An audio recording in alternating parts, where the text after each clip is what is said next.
Hi, welcome to another episode of the Naina Redhu Experience. This is another edition of Naina Mama, which is Naina's Monday Ask Me Anything. These are mostly questions about photography, social media marketing, and pretty much anything that my Instagram followers want to know about. I do this only on Mondays, and usually I'm able to manage about 5 to 10 questions throughout the day. In the episodes that I record, I try to do about 4 to 5 questions because I think 10 to 15 minutes is like a good time range to cover these kind of questions. I missed the episode last week, so I'm including some questions from last week, and let's see if I'm able to include one from this week's questions. Right, let's get started. As a new brand/creator, how do I get visibility? How will people get to know about me? Oh, the eternal question. How do I get more visibility? Everybody wants to know how they can be seen more. And a lot of people have used tactics like being controversial, where people will come and leave nice, nasty comments, then their followers will defend them, and the post gets more and more popular on whatever platform it is. I do not suggest that approach if you are looking at long-term sustainability and you're actually trying to build a brand or create awareness about a brand that people trust in the long run. There are some other things which I know they sound boring, but those are the ways you do it. So my answer was, it has to be an online and offline approach. You can't sit in your room at your desk and use only social media and hope to have all visibility internationally. You can get some of it, but there is nothing like meeting your actual customers, clients, friends, family, etc. and talking about what you do. Okay. First, obviously, be good quality. If you don't have good quality to start with, if your product is not up to the mark when it comes to the material you've used, the finishing of the product, similarly, if your service is not professional, you are not punctual, or if you are the personal brand that you're talking about, getting visibility for, you need to be well groomed. You need to be, you need to speak a language. It doesn't matter if it's English or Hindi. You should speak it properly. In general, in an international market, speaking English is a huge advantage. If you can speak good English, I know people say that it's supposed to be, ableist or some word like that, but it is an advantage to speak good English. It really is. If you make some mistakes while speaking English, but your product anyways is good, you are professional, etc., then there is some part of it that can be compensated for. So there are various elements to this, but you have to start with quality. If you don't have a good quality product, you can get a little bit of visibility, but you will not get any repeat customers. People will not trust you. You will not be able to build long-term integrity and trustworthiness and credibility. 2, meet people in person / interact online. Talk to people. It doesn't have to be someone who's come and left a comment on one of your posts. It is somebody you admire and you want to reach out to them. They said something which was fantastic, which helped you in a way. Buy them a coffee, buy them a beer. There's a lot of that going around these days, especially during COVID times. I have, literally today, I have launched a link. It's naina.co/beer, BEER, and you can actually buy me a beer. It's 500 Indian rupees.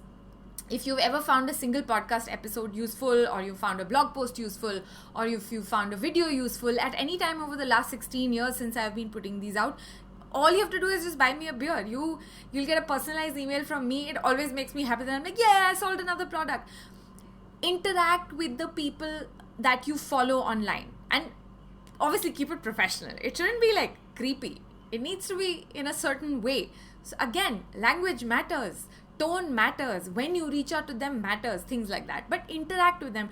Don't just go and leave a heart. Don't just say, oh, thank you. Or take it further. Take it a step further, and you will have someone who is almost like an acquaintance for life. Instead of just someone coming and liking your photo once. If you invest some time, you can actually kind of do that. And of course, meeting people offline. Like when I started doing my brooches, I was like, I'm never going to do it on, offline, because it's so much work. It's investment. You have to pay for space. You have to pay for transportation. I was like, online is easy.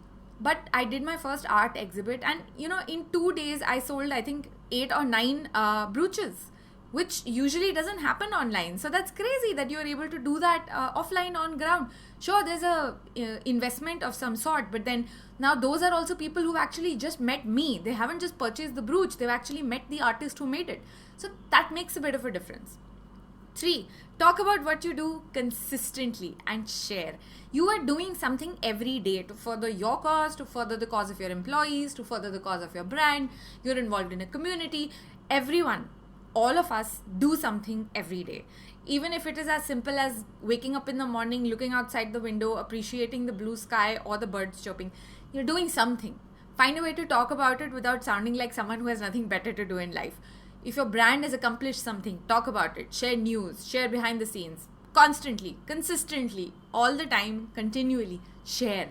Because if you don't share, if you don't have an advertising agency who's doing it for you, you can't afford to buy a billboard, or that's not something that you want to do because you don't want to reach a very localized audience. You want to reach an international audience. How else are they going to find out about you? Start a newsletter, send out one newsletter in a month, tell them what you've been up to, what is the latest news, etc., etc., etc. Number 4, repeat all the above and give it time. So you do be good quality. You meet people in person and interact online. You talk about what you do consistently. Repeat, rinse, repeat, and please give it time. Visibility isn't that you just go online someday. Even if you are able to buy ads, for example, right? If you say that, okay, I have 1 lakh rupees and I'm going to invest in ads for a month and then the whole world will know about me. No. They might see your ad, but that doesn't mean that they know you.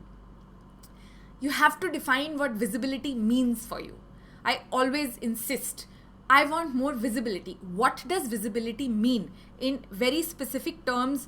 Whether it means someone sees your ad. Okay, that is a type of visibility. Someone sees something and then within a month makes a purchase. That is a different type of visibility. Someone sees you as an expert in a particular field. So you write 500 articles in a month and 500 people see it. Define it. If you're able to define it, you'll have a goal and then you can measure it against that and then you'll know whether your approach was successful or not. Right. That was the first question. Yeah, like I said, if you have money, advertise to reach larger audiences for the purpose of brand awareness, or be born into an already famous family, in which case you will have the fan base already set for you and then you just have to use it sensibly and properly. Think hashtag goal kya hai? Why do you or your brand want visibility? Define visibility. Who is people? What does their knowing you entail? Right. Next question. Your advice to someone who has just begun blogging. Okay, my answer was, again, I start with goal kya hai? What is your goal? Why are you blogging? What is the goal of blogging? Are you trying to make a living or are you trying to document your life, your work, or your journey? If you continually remind yourself of your goals, you'll do a better job of being consistent and actually doing the blogging. Goals can be tweaked as you go along. Consistent blogging with a soul is a pain in the ass. Even after 16 years of blogging, I still have to remind myself, I must blog more consistently. And you guys know, if you've been listening to my podcast or watching my YouTube videos or following my blog, you know that I'm not consistent. I might do it 4 times a month, but I won't do it once a week. So my consistency is a little over a larger period of time, which is also fine because it's kind of my brand. I have a little bit of a leeway. But when you have a team, you have a larger set of people that you're responsible for. Consistency can mean different things. It is always better to define that consistency and do it. I recommend every brand, whether it's a personal brand or a company, should have a blog. You own the content. You decide what you want to publish. You create those images and the text. You own that. You are not dependent on any platform's algorithm, where Instagram says, oh, we've changed our algorithm and your posts are no longer visible to 99% of your followers. And even to show content to your followers, now you have to buy ads. If people follow you on your blog, start a newsletter and say, subscribe to my blog. Here's the newsletter. You will get weekly updates on whatever the new blog posts were. You are creating a client list there. You have their email IDs. You can reach out to them personally. You can thank them, etc., etc., etc. So if you have your goal clear of why you are blogging, you'll be able to do these things and figure out what is your end goal. By the end of this year, 52 weeks in a year, are you planning to do a blog post a week? So then at the end of the year, you'll know, hey, did I do 52 blog posts? If yes, goal succeeded, etc., etc. Right. So this is a non-work related question which I got. What are the first words which you think of when you hear the word happiness? Family. Ranikhet with the family. Ranikhet is this place where we go to for a vacation once in a year. We usually drive down. There's a stopover in the middle at a place called Kamola. We spend a night, 2 nights there, and then we drive on further to Ranikhet, where we'll spend a week, 10 days, 15 days, depending. It's the Kumaon Regimental Center there. My dad was in the Indian Army, and we go there, and it's a fun trip. It's very relaxing. There's no work. There is no mobile network in Ranikhet, so it's always an amazing break. I write a lot. I lay down in the lawn, in the grass. So the first thing, when this person said happiness, I was like, Ranikhet. And now, of course, because of the whole coronavirus thing, I don't know when we'll be going back, but I hope that happens soon. I look forward to doing that. Right. Again, I told them, thank you for asking. It brought back lovely memories. It did that then, and even now I'm like, ooh, Ranikhet. Alright, someone asked me, can you do a workshop on basic product photography for a website? Yes, thank you. The answer, I said yes. I have been thinking of creating a workshop module for something on these lines. Perhaps basics of smartphone photography for small businesses or small business owners. What do you think? Maybe I'll start with a free webinar to gauge interest and find a direction. Subscribe to the newsletter if you'd like to know about any upcoming workshops.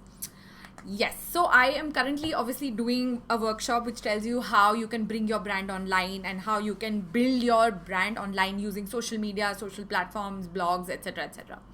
But I have been a professional photographer for 16 years and I have never done a photography workshop.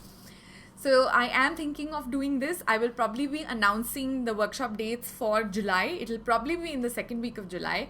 If you are listening to this and you are someone who's interested in basics of smartphone photography, you've seen my work and you would like to see how I get those results, how to strategically use photography, photograph your products if you're a small business owner and put them on your store. You can use those images on your store also. There will be a little bit of editing. I will show you how I edit my images on the phone, what softwares I use, etc. If you want to know and you don't want to miss out on this, this is not Instagram, this is YouTube. You can go to nena.co/newsletter. One word, NEWSLETTER. If you subscribe to that, all my workshops are first announced to my newsletter crowd. So that is the only way I can ensure that you see what I have to say or what are the new things that I have going on. Because on Instagram, 99% of the people who follow me on Instagram are not able to see if I've announced a workshop or if I'm doing anything else. Same applies to all other platforms. So if you definitely want to know about any of my upcoming workshops, and I do plan to do extra subjects, not just photography and branding, there will be more. Please sign up to the newsletter, nena.co/newsletter. Guaranteed way for you to find out first. They do tend to get sold out pretty quick. And of course, they're a lot cheaper than what my on-ground workshops used to be because I don't have overheads anymore. I am able to offer a much lower price. Okay, thank you for listening to another episode of my podcast, which is called the Naina Redhu Experience. If you want to buy me a beer, nena.co/beer. And hopefully see you next week. Bye.